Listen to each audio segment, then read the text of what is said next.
نحمده ونصلي على رسوله الكريم أما بعد فأعوذ بالله من الشيطان الرجيم بسم الله الرحمن الرحيم إن إبراهيم كان أمة قانتا لله حنيفا ولم يك من المشركين شاكرا لأنعمه اجتباه وهداه إلى صراط مستقيم وآتيناه في الدنيا حسنة وإنه في الآخرة لمن الصالحين ثم أوحينا إليك أن اتبع ملة إبراهيم حنيفا وما كان من المشركين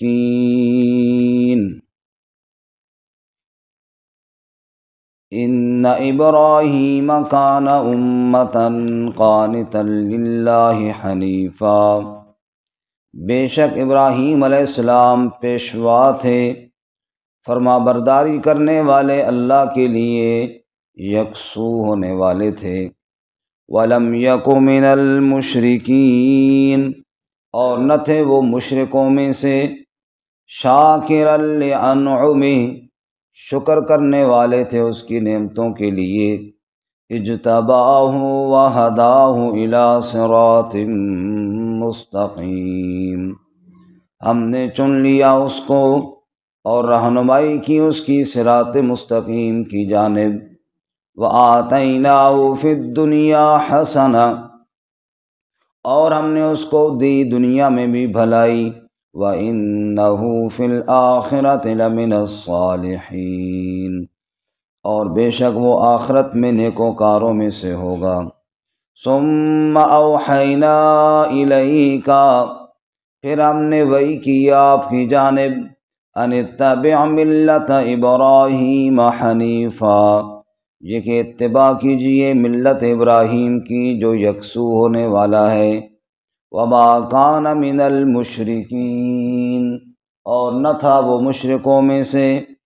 إِنَّمَا جُعِلَ السَّبْتُ عَلَى الَّذِينَ اخْتَلَفُوا فِيهِ بے شک مقرر کیا گیا ہفتے کا دن ان لوگوں پر جنہوں نے اختلاف کیا اس میں۔ وَإِنَّ رَبَّكَ لَيَحْكُمُ بَيْنَهُمْ يَوْمَ الْقِيَامَةِ اور بے شک رب تیرا فیصلہ کرے گا ان کے درمیان قیامت کے دن۔ فِيمَا كَانُوا فِيهِ يَخْتَلِفُونَ وہ باتیں جن میں وہ اختلاف کرتے ہیں۔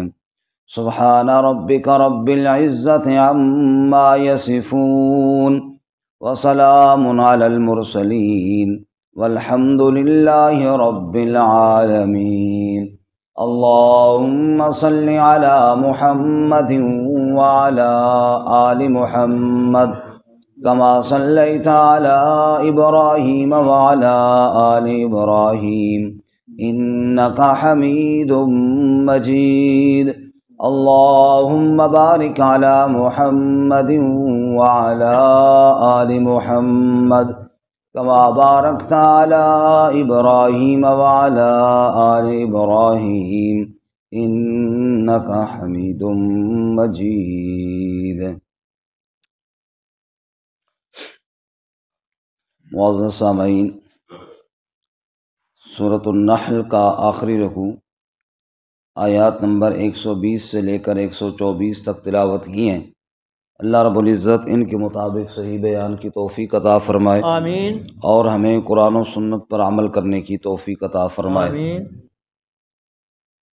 سورہ مبارکہ میں اللہ تعالیٰ نے دلائل عقلیہ اور نقلیہ سے واضح فرمایا کہ اللہ ہی کی عبادت کیجیے، اور اللہ تعالیٰ نے جن چیزوں کو حلال بتایا ہے ان کو کھائیے، استعمال کیجیے، جن کو اللہ تعالیٰ نے حرام کیا ہے ان سے اپنے آپ کو بچائیں۔ آخر میں دلیل نقلی حضرت ابراہیم علیہ السلام سے ذکر کی گئی ہے، چونکہ ابراہیم علیہ السلام کی شخصیت یہ وہ شخصیت تھی جس کو مشرکین بھی مانتے تھے یہودی بھی، عیسائی بھی اور مسلمان بھی، ہر ایک کا دعویٰ یہی تھا کہ ہم ابراہیم علیہ الصلوۃ والسلام کے ماننے والے اور ان کے پیروکار ہیں۔ اللہ تعالیٰ نے فرمایا کہ جس ابراہیم علیہ الصلوۃ والسلام کا تم دم بھرتے ہو اور ان کا نام لیتے ہو، وہ تو شرک کرنے والے نہیں تھے، چلو ابراہیم علیہ السلام کی ہی بات مان لو، اور وہی دعوت میرے محمد صلی اللہ علیہ وسلم بھی دے رہے ہیں۔ حضور اقدس صلی اللہ علیہ وسلم نے ارشاد فرمایا کہ انا دعوت ابی ابراہیم، میں تو ہوں ہی اپنے بابا ابراہیم کی دعا کا نتیجہ۔ سبحان اللہ۔ جب انہوں نے بیت اللہ کی تعمیر کی تو اس کے بعد دعا مانگی، ربنا وابعث فیہم رسولا منہم، اے اللہ بیت اللہ ہم نے بنایا ہے، اس کو آباد کرنے کے لیے رسول اللہ تو مبعوث فرما دے۔ حضور فرماتے ہیں ابراہیم علیہ السلام کی دعا کو اللہ نے قبول کیا اور مجھے اللہ نے رسول بنا کر مبعوث فرما سبحان دیا۔ اللہ۔ تو ابراہیم علیہ السلام نے جو دعا مانگی اس کی اجابت محمد الرسول اللہ صلی اللہ علیہ وسلم ہے۔ ابراہیم علیہ السلام نے جو دعوت دی تھی اسی دعوت کی مبلغ حضرت محمد صلی اللہ علیہ وسلم ہے۔ حضرت ابراہیم علیہ السلام نے جو گھر بنایا تھا بیت اللہ، اس کے آباد کرنے والے حضرت محمد الرسول اللہ صلی اللہ علیہ وسلم ہیں۔ اگر تم ابراہیم علیہ السلام کو مانتے ہو تو پھر محمد الرسول اللہ صلی اللہ علیہ وسلم کو بھی مانو۔ ابراہیم علیہ السلام بتوں کو توڑنے والے تھے اور محمد الرسول اللہ صلی اللہ علیہ وسلم بھی بتوں کو توڑنے والے تھے۔ ابراہیم علیہ السلام سب کو اللہ کی طرف اللہ کی عبادت کی طرف بلانے والے تھے۔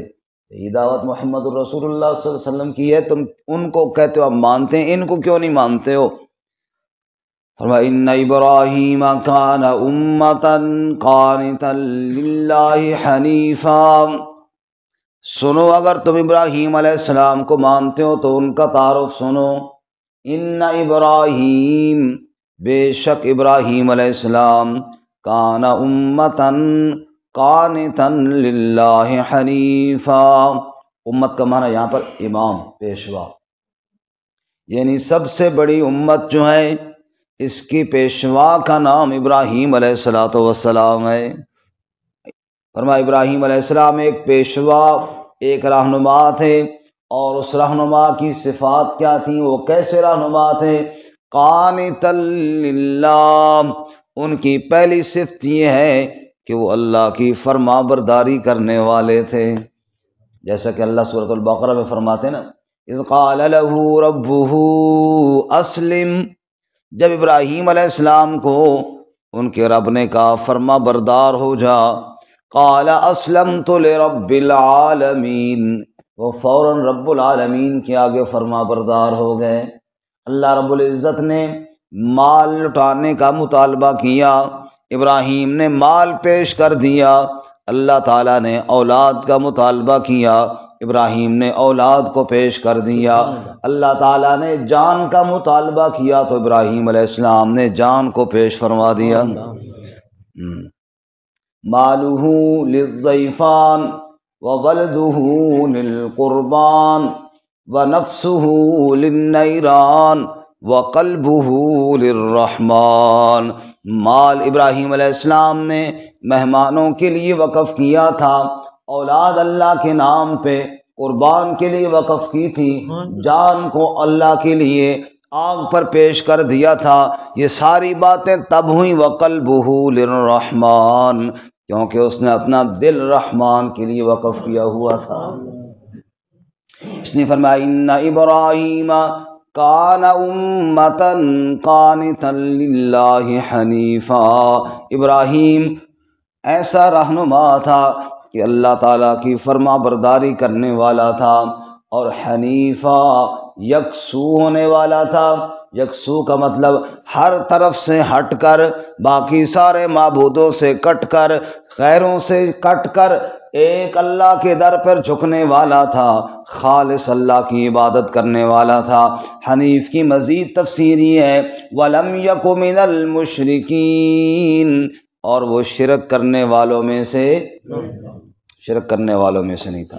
ابراہیم علیہ السلام کہا کرتے تھے انی وجہت وجہی للذی فطر السماوات والارض حنیفا، اوے لوگو میں نے اپنا چہرہ اس ذات کے آگے جھکا دیا ہے جو ساری کائنات کا بنانے والا ہے، آسمانوں کا بنانے والا، زمین کا بنانے والا، میں اس کے سامنے جھکا ہوں حنیفا، یکسو ہو کر جھکا ہوں، ایک اسی کا عابد بن کر جھکا ہوں۔ اس نے فرمایا وہ شرک کرنے والوں میں سے نہ تھا، شاکرا لانعمہ، اللہ کی نعمتوں کی شکر گزاری کرنے والا تھا، اللہ کا شکر گزار بندہ تھا۔ اجتباہ وہداہ الی صراط مستقیم، اللہ نے ابراہیم کو چن لیا اور اللہ تعالیٰ نے ابراہیم کو صراط مستقیم کی طرف رہنمائی فرما دی۔ سبحان اللہ۔ اجتباہ، چنا تو اللہ تعالیٰ نے سارے انبیاء کو، نبی ہوتا ہی ہوا جو اللہ کا چنا ہوا ہے۔ اللہ ساری مخلوق میں سے اب ایک بندے کو چن کر اپنا نبی بناتے ہیں، تو نبی ہوتے ہی اللہ کے چنے ہوئے ہیں، لیکن ابراہیم علیہ السلام کو اللہ نے انبیاء میں سے بھی چن کر ایک عالی مقام عطا فرمایا، جد الانبیاء بنا، اجتباہ، سبحان اللہ۔ ابراہیم علیہ السلام کو اللہ تعالیٰ فرماتے ہیں کہ جب ابراہیم علیہ السلام نے سب کو چھوڑا، سورہ مریم میں اللہ فرماتے ہیں جب اس نے اپنے خاندان کو چھوڑا، میرے لیے سب کچھ چھوڑا، تو اللہ تعالیٰ فرماتے ہیں وَهَبْنَا لَهُ إِسْحَاقَ وَيَعْقُوبَ وَكُلًّا جَعَلْنَا نَبِيًّا، ہم نے ان کے بیٹے کو، ان کے پوتے کو، سب کو نبی بنا دیا۔ اس نے فرمایا شَاكِرًا لِأَنْعُمِهِ اجْتَبَاهُ وَهَدَاهُ إِلَى صِرَاطٍ مُسْتَقِيمٍ، ہم نے اس کو چنا، اللہ نے ابراہیم کو چن لیا اور پھر چن کر کے کیا کیا، وَهَدَاهُ إِلَى صِرَاطٍ مُسْتَقِيمٍ، صراط مستقیم کی جانب اللہ نے ابراہیم کی رہنمائی فرما دی۔ یہ رہنمائی کیسے فرمائی؟ 7ویں سپارے میں سورہ انعام میں اس میں تذکرہ ہے، اللہ تعالیٰ فرماتے ہیں فَلَمَّا جَنَّ عَلَيْهِ اللَّيْلُ رَأَىٰ كَوْكَبًا قَالَ هَٰذَا رَبِّي، جب رات کا وقت ہوا، آسمان پر ستارے چمکے، ابراہیم علیہ السلام نے کہا اچھا یہ رب ہے۔ فَلَمَّا أَفَلَ، جب ستارے ڈوب گئے، قَالَ لَا أُحِبُّ الْآفِلِينَ، فرمایا جو کچھ دیر چمکے اور پھر ڈوب جائے وہ معبود نہیں ہو سکتا۔ پھر جب چاند کو دیکھا، فَلَمَّا رَأَى الْقَمَرَ بَازِغًا قَالَ هَٰذَا رَبِّي، یہ رب ہے۔ فَلَمَّا أَفَلَ، جب چاند غروب ہوا، قَالَ لَئِن لَّمْ يَهْدِنِي رَبِّي لَأَكُونَنَّ مِنَ الْقَوْمِ الضَّالِّينَ، حضرت نے فرمایا ہدایت دینے والا تو میرا رب ہے، اگر وہ مجھے ہدایت نہ دیتا تو میں بھی باقی قوم کی طرح چاند کے سامنے جھک جاتا، یہ تو رب کوئی نہیں ہے۔ فَلَمَّا رَأَى الشَّمْسَ بَازِغَةً، جب سورج کو دیکھا چمکدار، قَالَ هَٰذَا رَبِّي هَٰذَا أَكْبَرُ، یہ رب ہے سب سے بڑا۔ فَلَمَّا أَفَلَتْ، جب سورج بھی غروب ہوا تو حضرت نے ارشاد فرمایا یا قوم، اے میری قوم، انی بریء مما تشرکون، بے شک میں بری ہوں اس سے جو تم شریک کرتے ہو۔ انی وجہت وجہی للذی فطر السماوات والارض حنیفا، میں نہ سورج کے سامنے جھکوں، میں نہ چاند کے سامنے جھکوں، میں نہ ستاروں کے سامنے جھکوں، نہ کسی مجسمے اور بت کے آگے جھکوں، بلکہ انی وجہت وجہی للذی، میرا چہرہ جھکے گا تو کس کے سامنے؟ اللہ ہی کے سامنے جھکے گا۔ اللہ فرماتے وَہَدَاهُ إِلَىٰ صِرَاطٍ مُسْتَقِيمٍ، ابراہیم علیہ السلام کی پوری قوم کوئی ستارہ پرستی میں ہے، کوئی چاند پرستی اور سورج پرستی میں ہے، کوئی بت پرستی میں لگی ہوئی ہے، اس پوری قوم میں سے ہم نے ہیرا اور موتی نکال کر لیا تو ابراہیم علیہ السلام کو بنا لیا۔ وَآتَيْنَاهُ فِي الدُّنْيَا حَسَنَةً، اور ہم نے دنیا میں بھی اس کو بھلائی عطا فرمائی۔ رہتی دنیا تک ہم نے ابراہیم کا تذکرہ جاری فرما دیا۔ مومن آدمی آج بھی پڑھتا ہے کما صلیت علی ابراہیم وعلی آل ابراہیم۔ دنیا کے اندر بھی ہم نے بھلائیاں عطا فرمائی۔ لوگ دنیا میں نام کمانے کے لیے پتہ نہیں کیا کچھ کر دیتے، دنیا میں نام کمانے کے لیے پتہ نہیں کیا کچھ کر دیتے ہیں۔ رب فرماتا ہے تو مجھے راضی کرو، میں دنیا میں بھی نام عطا فرماؤں گا، آخرت میں بھی عطا فرماؤں گا۔ وَآتَيْنَاهُ فِي الدُّنْيَا حَسَنَةً، ہم نے دنیا میں بھی بھلائی عطا فرمائی۔ وَإِنَّهُ فِي الْآخِرَةِ لَمِنَ الصَّالِحِينَ، اور میرا ابراہیم آخرت میں بھی نیکوکاروں میں سے ہوگا، میرے خاص بندوں میں سے ہوگا۔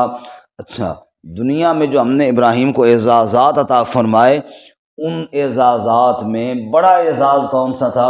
فرمایا ہم نے اپنے آخری نبی امام الانبیاء صلی اللہ علیہ وسلم کو بھی کہہ دیا ملت ابراہیمی کی اتباع کرو۔ اس سے بڑا اور اعزاز کیا ہوگا؟ آج ہم قربانی کرتے ہیں، نبی پاک صلی اللہ علیہ وسلم کے امتی ہیں، پوچھو جی کیا کر رہے ہو؟ جی ابراہیم علیہ السلام کی سنت کو زندہ کر رہے ہیں۔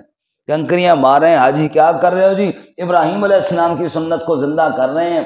اللہ فرماتے ہیں ہم نے ابراہیم کو دنیا میں بھی عزت عطا فرمائی ہے۔ ثم اوحینا الیک، پھر ہم نے آپ کی جانب یہ وحی کی، ان اتبع ملت ابراہیم حنیفا، تو بھی ملت ابراہیمی کی اتباع کر میرے محبوب صلی اللہ علیہ وسلم۔ اور کون ابراہیم حنیفہ؟ جو یکسو ہونے والا تھا، جو غیر اللہ سے تعلق کاٹ کر میرے ساتھ تعلق جوڑنے والا تھا۔ جیسے ابراہیم میرا سچا عبادت گزار تھا، میری توحید کا مبلغ تھا، میرے محمد صلی اللہ علیہ وسلم تو بھی اسی طرح بن جا۔ فرمایا اتبع ملت ابراہیم حنیفا، ملت ابراہیمی کی اتباع کر جو یکسو ہونے والا تھا۔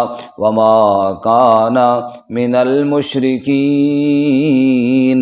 اور ابراہیم علیہ السلام شرک کرنے والوں میں سے میرے محمد صلی اللہ علیہ وسلم آپ بھی اس طرح کھل کر میری وحدانیت کی مبلغ بن جائیں۔ چنانچہ رسول اللہ صلی اللہ علیہ وسلم نے بھی ایسے ہی کیا، حتیٰ کہ فتح مکہ والے دن آپ صلی اللہ علیہ وسلم نے بڑے بڑے جو بت تھے بیت اللہ سے تو نکالے ہی نکالے، یہ بڑے بڑے سب کو توڑوا کر نشان مٹا دیا اور کہا عرب کی دھرتی میں اب عبادت ہوگی تو صرف رب کی عبادت ہوگی، اس کے ساتھ کسی کو شریک نہیں بنایا جائے گا۔ تو جو کام ابراہیم علیہ السلام نے کیا تھا وہی کام حضرت محمد صلی اللہ علیہ وسلم نے بھی کر دیا۔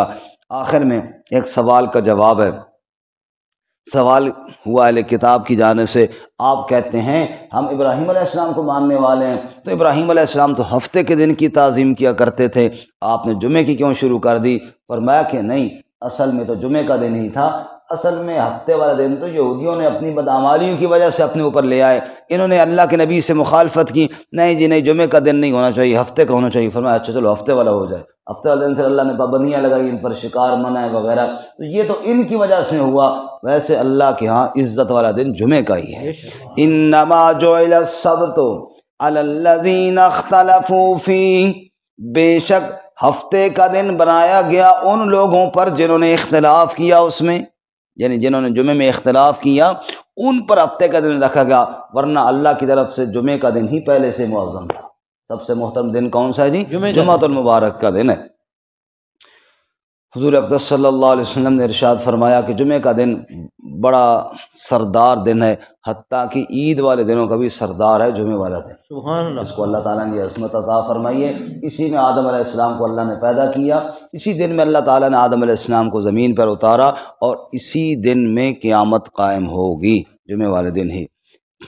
اس نے فرمایا انما جعل السبت علی الذین اختلفوا فیہ، بے شک ہفتے کا دن تو ان لوگوں پر بنایا گیا جنہوں نے اس میں اختلاف کیا۔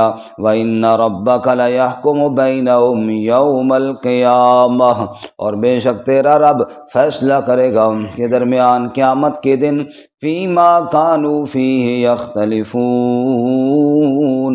وہ باتیں جن میں وہ اختلاف کرتے ہیں۔ اللہ تعالیٰ ہمیں قرآن و سنت پہ عمل کی توفیق عطا